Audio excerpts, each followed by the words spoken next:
नमस्कार दर्शकों, आवाज़ इंडिया में आपका स्वागत है। मैं हूं अंजनी कुमार मिश्रा। महाराष्ट्र में नागपुर अधिवेशन का शीतकालीन सत्र जारी है। अधिवेशन के बीच शिवसेना यूपीटी के अध्यक्ष उद्धव ठाकरे ने ईवीएम और कैबिनेट विस्तार को लेकर सरकार पर निशाना साधा है। वहीं लाड़की बहन योजना के लिए चुनाव बाद 2100 रुपये महायुति सरकार द्वारा किए गए वादे को पूरा करने के लिए याद दिलाया।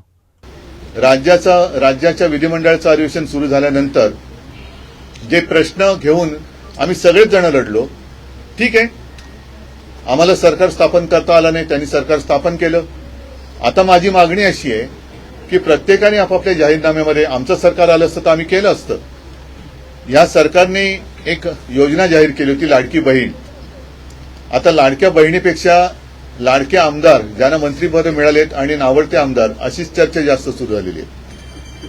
त्या लाडक्या बहीण योजनेचे पहिल्या 5 महिन्याचे मला असं वाटतं पैसे हे माता भगिनींच्या खात्यामध्ये जमा झाले, जवळपास 7,500 रुपये हे जमा झाले।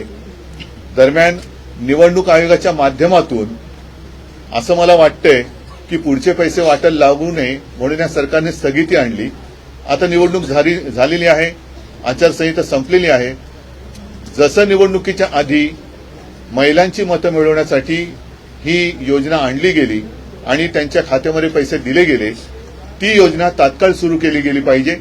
आणि 1500 नव्हे तर हेच महायुती म्हणाली होती की 2100 ते 2100 रुपयांनी जो काही बॅकलॉग राहिला असेल 1-2 महिन्याचा आणि पुढचा 3-4 महिन्याचा असं धरून हे पैसे तात्काळ त्याच्यामध्ये परत आवडती नावडती बहीण न करता हे खात्यात जमा झाले पाहिजेत। कारण मधल्या काळात मी बातम्या वाचल्या की आता निकष लावणार, म्हणजे एका घरात एकाच महिलेला मिळणार, मग अमुकच बघणार तमुकच बघणार। हे सगळे मी म्हणेन जे काही डाव होते ते डाव आता उघडे झालेले आहेत। तुम्ही आता बहिणीमध्ये आवडती नावडती बहीण अशी करू शकत नाही, करता कामा नये।